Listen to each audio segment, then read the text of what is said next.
अब देखो यार, जुरासिक वर्ल्ड और जुरासिक पार्क की कहानी टेक्निकली 65 मिलियन साल पुरानी है, मतलब जिस टाइम पे डायनासोर एग्जिस्ट करते थे। लेकिन असली स्टोरी जो हम सब जानते हैं वो सिर्फ उन 6 ब्लॉकबस्टर मूवी में ही हुआ है जो 1993 से लेकर 2022 तक बनी है। और अभी इसके और भी नए सीरीज आने की शुरुआत हो रही है जिसमें हमें हॉटी स्कारलेट जॉनसन भी देखने को मिलेगी। अब जिन लोगों ने बाकी सारी जुरासिक मूवी को अभी तक नहीं देखा है या फिर उनको स्टोरीज का कनेक्शन याद नहीं है, उनके लिए ये वीडियो बहुत ही ज्यादा अमेजिंग होने वाली है। इस वीडियो के एंड तक आपको अभी तक के जितने भी सारे जुरासिक मूवीज में क्या क्या इवेंट्स हुए हैं, कहां से सब कुछ स्टार्ट हुआ, सारी मूवीज किस तरह से कनेक्टेड हैं, ये सब समझ में आ जाएगा। तो चलिए एक खतरनाक रोर के साथ वीडियो को स्टार्ट करते हैं।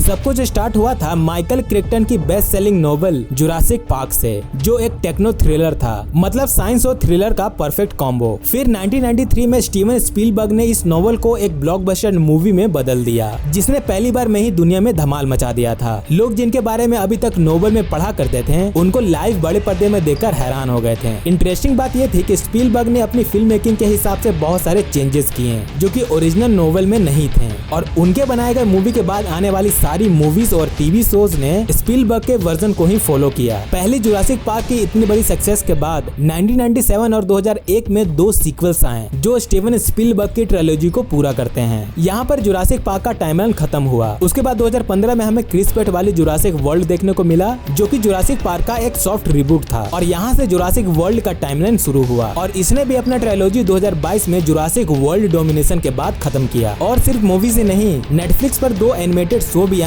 जुरासिक वर्ल्ड कैंप क्रेटेशियर और जुरासिक वर्ल्ड केओस थ्योरी, जो इस जुरासिक वर्ल्ड के सागा को और भी ज्यादा एक्सपेंड करते हैं। लोग कहते हैं ये पूरी कहानी 65 मिलियन साल की एडवेंचर है, और अब 2025 में आने वाली जुरासिक वर्ल्ड रीबर्थ इस टाइमलाइन को और भी ज्यादा आगे ले जाएगी, और इसके अंदर हमें और भी ज्यादा केओस, और भी ज्यादा डायनासोर्स और भी ज्यादा सर्वाइवल मोमेंट्स देखने को मिलेंगे। तो चलिए डिटेल में जानते हैं कि इस कहानी की शुरुआत कैसे हुई। अब देखो यार, इसके ओरिजिन जानने के लिए हमें सबसे पहले टाइम मशीन के हेल्प से 65 मिलियन साल पहले जाना पड़ेगा। जुरासिक वर्ल्ड डोमिनेशन मूवी में हमें दिखाया गया था कि किसी टाइम पर एक बहुत ही बड़ा डेंजरस प्रेडेटर हुआ करता था जिसका नाम था गैगेंटोसॉरस, जो कि अपने जमाने का बहुत ही बड़ा एपेक्स प्रेडेटर था, जो एक टीरेक्स यानी टायरेनोसोरस रेक्स को मार गिराया था। अब देखो, टीरेक्स भी कोई छोटा मोटा डायनासोर नहीं है, वो भी उस जमाने का one of the strongest apex predator था। तो होता क्या है कि जब वो टीरेक्स मरता है तो उस मोमेंट पर एक छोटी सी मच्छर उस मरे हुए टीरेक्स का खून पी लेती है, और फिर यही मच्छर एक ट्री के एम्बर में फंस जाती है। एम्बर मतलब कि एक तरह की फॉसिल ट्री रिसिन, जिसके अंदर कोई भी वस्तु लंबे टाइम तक प्रिजर्व रह सकती है। तो इस तरह से वो एम्बर में वो मच्छर फंस जाती है, जो हमेशा के लिए उसमें प्रिजर्व हो जाती है। और ये वही मच्छर है जिसे इनजेन साइंटिस्ट ने 1990s के जुरासिक पार्क में डायनासोर के डीएनए पाने के लिए एक्सट्रैक्ट किया था। तो अब ये बात समझ लो, जुरासिक पार्क के पूरे मूवी के यूनिवर्स के अंदर जो भी हमें डायनासोर दिखाए जाते हैं या फिर उनका जो भी ओरिजिन है,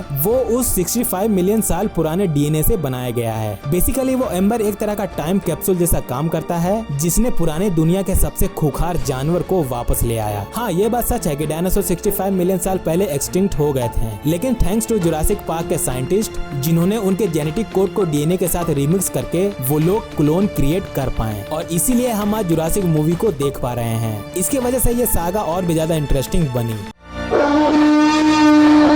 अब चलते हैं 1975 में, जब जॉन हैमल्ड, जो कि एक विजनरी बिजनेसमैन था, उसने अपनी लाइफ का सबसे बड़ा ड्रीम पूरा करना शुरू किया। उसने एक कंपनी बनाई जिसका नाम था इनजेन, मतलब इंटरनेशनल जेनेटिक टेक्नोलॉजीज। जॉन हैमल्ड का ये आइडिया था कि वो एक्सटिंक्ट डायनासोर को दोबारा जिंदा करे, सिर्फ उसके डीएनए से, जो ऑलरेडी एम्बर के अंदर प्रिजर्व किया हुआ था। इसके लिए हैमल्ड ने एक टैलेंटेड रिसर्च टीम बनाई जिसका हेड था डॉक्टर हेनरी वू, जिन्होंने जेनेटिक क्लोनिंग को रियल बनाने में बहुत हेल्प किया। 1985 में उन्होंने पहले pre historic dinosaur successfully clone किया, थैंक्स टू वही एम्बर जिसके अंदर फंसा हुआ था एक छोटा सा मच्छर, जिसने जुरासिक पार्क की पूरी दुनिया बदल दी। अब इंटरेस्टिंग ये है कि Jurassic park fallen kingdom movie के अंदर हमें ये बताया गया था कि हैमल्ड का एक बेस्ट फ्रेंड भी था जिसका नाम था बेंजामिन लॉकवुड, जो कि एक स्कॉटिश बिजनेसमैन था। ये और जॉन हैमल्ड दोनों मिलकर इनजेन की शुरुआत की थी। अच्छा, लॉकवुड ने अपनी प्रॉपर्टी नॉर्दर्न कैलिफोर्निया में एक फुल जेनेटिक लैब बनाया, जहाँ से डायनासोर की क्लोनिंग ऑपरेशन चलाया गया। इनजेन का मेन मेन बेस पालो आल्टो था, लेकिन डायनासोर को क्लोन करने के लिए एक रिमोट आइलैंड को चुना गया जिसका नाम था इसला सोरना, जिसे साइड बी के नाम से भी जाना जाता है, जो कोस्टा रिका के पास था। और एक और दूसरा आइलैंड को भी चुना गया जिसका नाम था इजरा नुब्रल। आप सभी लोग इन आइलैंड्स के नाम को ध्यान में रखना, इन्हीं सारी आइलैंड्स के ऊपर सारी कहानियां होने वाली है। तो इसला नुब्रल आइलैंड जहां फाइनली जुरासिक पार्क बना, दुनिया का पहला डायनासोर थीम पार्क जहां लोग एक्सटिंक्ट स्पीसीज को देख सकते हैं। तो दोस्तों ये था InGen की ओरिजिन स्टोरी, एक ड्रीम जो पूरा होने वाला था, लेकिन जिसमें बहुत बड़े चैलेंजेस और डेंजरस भी छिपे हुए थे। अब चलते हैं 1993 में, जब जुरासिक पार्क ऑलमोस्ट रेडी था अपनी ग्रैंड ओपनिंग के लिए। जॉन हेबर्ट ने इन्वेस्टर्स को एश्योर करने के लिए कुछ एक्सपर्ट्स को भी बुलाया था, जैसे famous palaeontologist doctor Alan Grant, doctor Ellie Sattler और मैथमेटिशियन डॉक्टर इयान मैल्कम, जो कि पार्क की सेफ्टी और फिजिबिलिटी चेक करने आए थे। लेकिन ये पार्क सिर्फ डायनासोर से नहीं बल्कि ह्यूमन ड्रामा से भी भरा हुआ था। राइवल जेनेटिक कंपनी बायोसिंस ने जुरासिक पार्क के प्रोग्रामर डेनिस नर्डी को हायर कर लिया था ताकि वो डायनासोर एम्ब्रोयस यानी डायनासोर के फर्टिलाइज अंडे को चुराकर बेच सके। ये सब चल ही रहा था तभी एक तेज तूफान आता है जिससे पूरे पार्क का इलेक्ट्रिकल सिस्टम बंद हो जाता है। इस पावर फेलियर की वजह से डायनासोर अपने पिंजरे से भाग गए। पूरा इसला नुब्रल आइलैंड डायनासोर के कंट्रोल में आ गया। डेंजरस टीरेक्स और वेलोसिरैप्टर्स पार्क में टेरर मचाने लगे। इसी बीच डॉक्टर एलन ग्रांट हैमर्ड के दोनों ग्रैंड चाइल्ड्स लेक्स और टीम के साथ जंगल में फंस जाते हैं, लेकिन ग्रांट ने अपनी इंटेलिजेंस और ब्रेवरी से उन्हें बचा लिया और उन्हें पार्क के विजिटर सेंटर तक ले आया, जहां से इवैक्यूएशन शुरू हुआ। इस डिजास्टर के बाद हैमर्ड ने रियलाइज किया कि जुरासिक पार्क का सपना इतना डेंजरस है कि इसे कभी ओपन नहीं होना चाहिए। ये इस बात की वार्निंग थी कि साइंस के साथ खेलना हमेशा आसान नहीं होता। यहाँ पे एंड होता है जुरासिक सीरीज की पहली मूवी जुरासिक पार्क की, जो कि 1993 में आई थी।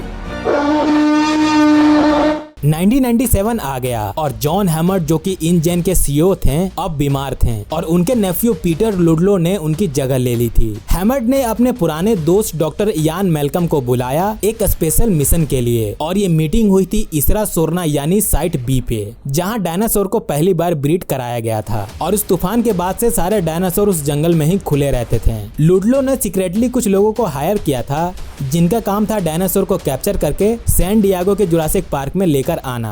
मतलब पैसा और फेम के लिए ये डायनासोर को जू में बंद करना चाहता था। लेकिन जब एक शिप जिसके अंदर एक एडल्ट टीरेक्स था, जो कि किसी गलती से एक डॉग से टकरा जाता है और वो सुपर प्रेडेटर वहां से भाग गया और सैन डिएगो के सिटी में जाकर केओस मचाने लगा। सोचो एक डायनासोर ऐसे ही शहर में घूम रहा है, यहाँ जब गाँव में एक छोटा सा तेंदुआ भी आ जाता है तो भसड़ मच जाती है। वो तो फिर भी एक डायनासोर है। बहरहाल डॉक्टर इयान मैल्कम और डॉक्टर सारा हैडलिंग ने मिलकर क्लेवर प्लान बनाया। उन्होंने एक बेबी टीरेक्स का यूज करके उस एडल्ट टीरेक्स को वापस शिप में ले गए। फिर दोनों टीरेक्स को वापस इसरा सोरना आइलैंड ले जाके वहां नेचर प्रिजर्व डिक्लेयर कर दिया गया ताकि डायनासोर वहां सेफ और फ्री रह सकें। इस स्टोरी में हमें एक बार फिर से ये पता चलता है कि नेचर को कंट्रोल करना बहुत मुश्किल होता है और ग्रीड के चक्कर में तो इंसान कितना भी बड़ा नुकसान कर सकता है।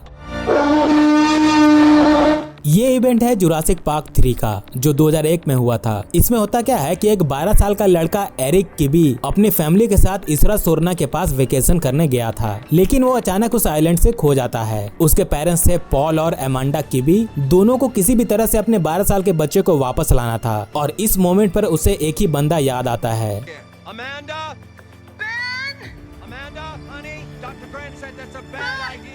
वो था famous palaeontologist doctor Alan grant, जिसने पहले भी जॉन हैमर्ड के ग्रैंड चिल्ड्रंस को डायनासोर से बचाया था। कीवी फैमिली भी उसी को हायर करते हैं, लेकिन एक छुपा हुआ मकसद के साथ, यानी उन्होंने उसे सब कुछ नहीं बताया था। एलन ग्रांट उनकी मदद करने के लिए मान जाता है और वो एरिक को बचाने के लिए अपना सफर शुरू करता है। जैसे ही उसका प्लेन इसरा सोरना के पास आता है, स्पाइनोसोरस, जो कि उस आइलैंड का सबसे बड़ा सुपर प्रेडेटर था, उस पे अटैक कर देता है और प्लेन क्रैश हो जाता है। एलन ग्रांट एरिक को ढूंढने में सक्सेसफुल होता है और दोनों मिलकर जंगल में सर्वाइव करते हैं। दोनों आइलैंड के तट पर पहुंचने के लिए कोशिश करते हैं, लेकिन उनके टीम के बाकी सारे लोग वेलोसिरैप्टर्स, टेरानोड्रोन्स और स्पाइनोसोरस के अटैक में मर जाते हैं। फाइनली ग्रांट और एरिक बीच तक पहुंच जाते हैं, जहां यूएस नेवी उनको रेस्क्यू कर लेती है। लेकिन आइलैंड पर कार्निवोरस डायनासोर अभी भी जिंदा हैं, अपने अंडों के साथ। हेलीकॉप्टर के जाते वक्त टेरेंडोडोन्स नए सुरक्षित स्थान जहां पे वो अपना घोंसला बना पाए उसके तलाश में उड़ते हुए दिखते हैं। ये मूवी एलन ग्रांट का लास्ट अपीयरेंस था, जब तक कि वो जुरासिक वर्ल्ड डोमिनेशन में वापस नहीं आए थे।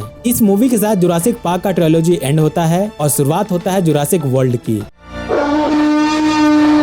1998 में जॉन हेमर्ट की डेथ हो जाती है, लेकिन उस वक्त तक उसका परसेप्शन भी बदल चुका था। जो पहले एक इंडस्ट्रियलिस्ट और बिजनेसमैन था जो डायनासोर से पैसे कमाना चाहता था, लेकिन अब वो एक नेचर से प्यार करने वाला व्यक्ति बन चुका था। उसका सपना था कि डायनासोर अपनी जगह पे अपने आइलैंड पे आजाद रहे। लेकिन कहानी यही नहीं रुकी। उसी साल साइमन मसरानी, जिसका रोल हमारे अपने इरफान खान सर ने निभाया था, जो मसरानी ग्लोबल कॉर्पोरेशन के सीईओ थे, उन्होंने इनजेन कंपनी को खरीद लिया। उनका एम था कि हैमर्ट के पहले सपने को सच करें, जो कि था जुरासिक पार्क को इसरा नुबलर पर एक बहुत ही बड़ा डायनासोर थीम पार्क बनवाना। मसरानी ने पूरा कंसेप्ट बदल दिया। जुरासिक वर्ल्ड एक biological preserve, zoo, theme park और लग्जरी रिसोर्ट के साथ कॉम्बो था। Hotels, restaurants, night lifes, golf course, सब कुछ था यहाँ पे। क्लेयर डियरिंग जुरासिक वर्ल्ड की सीनियर असिस्ट मैनेजर बनी और ओवेन ग्रेडी, जिसका रोल निभाया था क्रिस पैट ने, उसको हायर किया गया वेलोकी रैप्टर्स को ट्रेन करने के लिए, जो कि पार्क का सबसे फेमस डायनासोर स्पीसीज था। जुरासिक वर्ल्ड में और भी नए डायनासोर को लाया गया, जैसे मोसासासोरस। ये वही डायनासोर है जिसका फोटो हम जुरासिक वर्ल्ड के लोगो में देखते हैं। पार्क ने शुरुआत में काफी सक्सेस देखा। लगभग 10 साल तक सब कुछ मस्त चल रहा था, लेकिन जैसे जैसे वक्त बीतता गया, लोगों का डायनासोर में इंटरेस्ट धीरे धीरे खत्म होने लगा। मरसानी कंपनी ने डॉक्टर हेनरी वू पे प्रेशर डाला कि वो नए हाइब्रिड डायनासोर को बनाए, जैसे इंडोमाइनस रेक्स, ताकि लोग फिर से एक्साइट हो जाएं और पार्क की पॉपुलैरिटी बढ़े। तो दोस्तों, ये था जुरासिक पार्क का नया चैप्टर, जहां साइंस ने एक और नए लेवल को चुना, लेकिन इसके साथ नए चैलेंजेस भी आए। ये एक बहुत ही कनेक्टेड और सिंपल स्टोरी थी, जो पुराने जुरासिक पार्क और क्रिस पैट वाले जुरासिक वर्ल्ड को जोड़ता है और कंटिन्यूटी को बनाए रखता है। अब टाइम आया 2015 का, जहाँ पे हमें पहला जुरासिक वर्ल्ड मूवी देखने को मिला। जुरासिक वर्ल्ड 10 साल तक बिना किसी बड़े इंसिडेंट के स्मूथली चल रहा था, लेकिन फिर एक दिन सब कुछ बदल जाता है। पार्क में बनाया गया एक नया हाइब्रिड डायनासोर इंडोमाइनस रेक्स, जो अपने बाड़े से निकलकर भाग जाता है। इंडोमाइनस रेक्स ने आइलैंड में तबाही मचा दी। इस केओस में साइमन मसरानी, जो पार्क के सीईओ थे, अपने हेलीकॉप्टर से हेल्प करने के लिए जा रहे थे, पर उन पे डायनासोर ने अटैक कर दिया, जिसके वजह से वो वहीं समाप्त हो गए। जुरासिक वर्ल्ड को तुरंत इवैक्यूएट कर दिया गया, पर इस बीच ओवन ग्रेडी, जो विलोसी रैप्टर्स को ट्रेन करता था, और क्लेयर डेयरिंग, जो कि पार्क की सीनियर असिस्ट मैनेजर थी, दोनों ने मिलकर इंडोमाइनस रेक्स को रोकने की कोशिश की। ओवन ने अपनी ट्रेंड विलोसी रैप्टर्स के टीम्स को, जिसमें लीडर ब्लू था, इंडोमाइनस को हंट करने के लिए यूज किया। दूसरी तरफ क्लेयर ने जुरासिक पार्क के ओरिजिनल टीरेक्स को, जो 1993 से इसरा नुब्रा में रहता था, उसको भी आजाद कर दिया, ताकि वो इंडोमाइनस टीरेक्स से फाइट कर सके। आखिर में इंडोमाइनस रेक्स को मोसासासोरस ने खत्म कर दिया।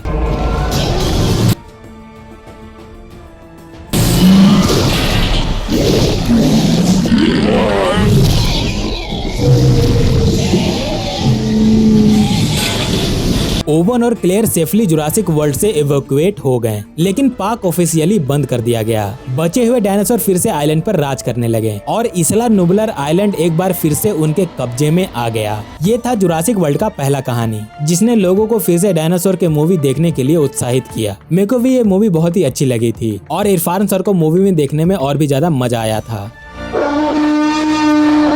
जुरासिक वर्ल्ड के कोलैप्स के बाद क्लेयर डेयरिंग और पार्क के कई एम्प्लॉयज ने खुद को रिस्पॉन्सिबल फील किया डायनासोर के सेफ्टी के लिए। इसके बाद हमें इस फिल्म में दिखाया जाता है कि इसला नुबरल आइलैंड पर माउंट सीबू करके एक पहाड़ है, जिसके अंदर का वोल्केनो 500 साल के बाद फिर से एक्टिव हो गया है, जो आइलैंड को पूरी तरह से तबाह कर सकता है। इसी वजह से क्लेयर ने डायनासोर प्रोटेक्शन ग्रुप यानी डीपीजी बनाया, एक ऐसी ऑर्गेनाइजेशन जो डायनासोर को बचाने और उनके राइट्स को सिक्योर करने के लिए बनी। उनके साथ सिस्टम एनालिटिक्स फ्रैंकलिन वेब और पशु चिकित्सक जिया रोड्रिक्स भी जुड़े। डीपीजी डायनासोर के खिलाफ होने वाले गलत ट्रीटमेंट से लड़ती रही, क्योंकि बहुत लोग डायनासोर को कंट्रोल या एक्सप्लोइट करना चाहते थे। उनका गोल था कि ह्यूमंस और डायनासोर्स पीसफुली को एग्जिस्ट कर सकें और डायनासोर्स को ज्यादा डिस्टर्बेंस ना हो। क्लेयर को पता चला कि बेंजामिन लॉकवुड और उसका बिजनेस मैनेजर एली मिल्स ने एक मिशन फंड किया है, जिसमें डायनासोर्स को इसला नुबलर से बचाकर लाना है, क्योंकि वोल्केनो जल्दी फटने वाला था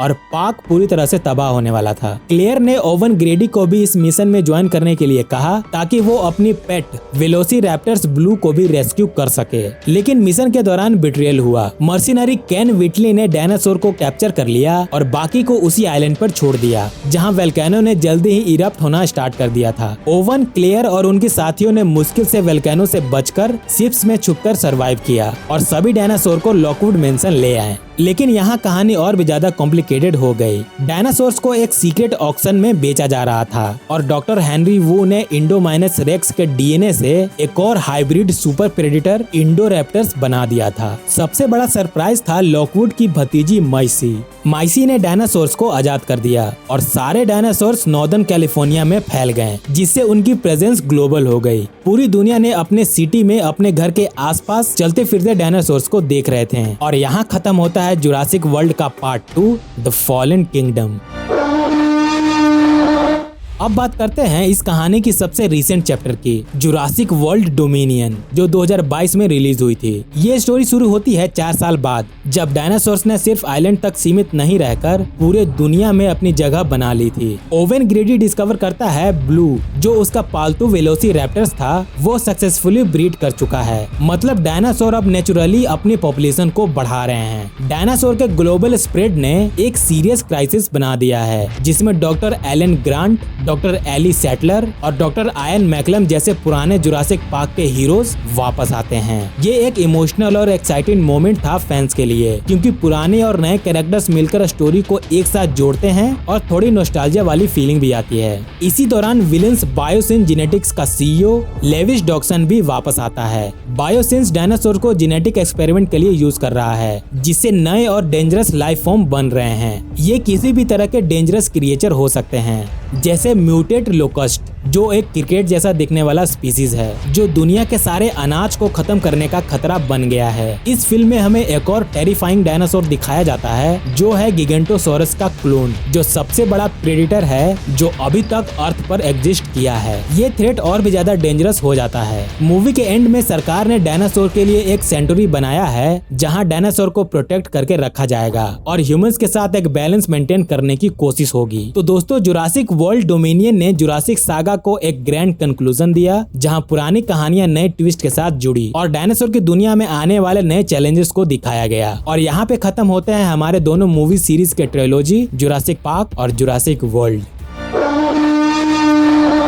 अब बात करते हैं जुरासिक वर्ल्ड टाइमलाइन के आगे आने वाले हिस्से की, जुरासिक वर्ल्ड रीबर्थ। ये मूवी फ्रेंचाइजी के लिए एक तरह की रीसेट है, जिसमें नए स्टार कास्ट हैं, जैसे स्कारलेट जोहानसन, जोनाथन बेरली और महेशला अली। इस बार स्टोरी रिवॉल्व करती है स्कारलेट जोहानसन के कैरेक्टर के ऊपर, जो एक सीक्रेट ऑपरेशन टीम लीड कर रही है। उनका मिशन है कि सबसे बड़े और पावरफुल डायनासोर के डीएनए को एक्सट्रैक्ट करना, ताकि एक ऐसी दवा बनाई जा सके जो इंसान के जिंदगी को बचाए। लेकिन जैसे ही वो लोग इस आइलैंड पर अटके हुए एक फैमिली से मिलते हैं, तो कहानी में शॉकिंग ट्विस्ट आते हैं, जो फ्रेंचाइजी के फ्यूचर को पूरी तरह से बदल सकता है। ये movie officially Jurassic world dominion के 5 साल बाद सेट है, मतलब 2027 में। ये फ्रेंचाइजी की अब तक की सबसे आगे की टाइमलाइन है। और इंटरेस्टिंग बात ये है कि ये मूवी 2025 में रिलीज होगी, लेकिन इस मूवी का स्टोरी फ्यूचर में सेट है, यानी 2027 में। इस तरह से जुरासिक टाइमलाइन अब पहले से ज्यादा बड़ा और एक्साइटिंग होता जा रहा है, नए कैरेक्टर्स, नए मिशंस और नए चैलेंजेस के साथ। देखना यह होगा कि रीबर्थ हमारे डायनासोर सागा को कैसे आगे ले जाते हैं। तो दोस्तों, ये था जुरासिक पार्क और जुरासिक वर्ल्ड की कहानी, एक ऐसी जर्नी जो 65 मिलियन साल पहले से शुरू हुई थी और अभी तक हमें थ्रिल, एडवेंचर और साइंस फ्रिक्शन के नए नए सरप्राइज देते जा रही है। डायनासोर के साथ इंसानों की दोस्ती और टकराव की ये कहानी अभी खत्म नहीं हुई है। जुरासिक वर्ल्ड रीबर्थ के साथ हमें नए चैलेंजेस, नए कैरेक्टर्स और नए मिस्ट्रीज को एक्सप्लोर करने वाले हैं। अगर आपको ये जर्नी पसंद आया हो तो लाइक जरूर करना, चैनल को सब्सक्राइब करें और बेल आइकन दबाना न भूलें, ताकि आपको मिले सबसे पहले अपडेट्स और अमेजिंग एक्सप्लेनेशन। कमेंट्स में बताएं कि कौन सा डायनासोर आपका फेवरेट है और आप फ्यूचर में डायनासोर्स को और भी क्या क्या क्रेजी चीजें करते हुए देखना चाहते हो। वीडियो आपको कैसे लगी, आप लाइक और डिसलाइक करके जरूर बताएं, और मेरे लिए कोई सजेशन है तो वो भी कमेंट सेक्शन में सजेस्ट कर सकते हैं।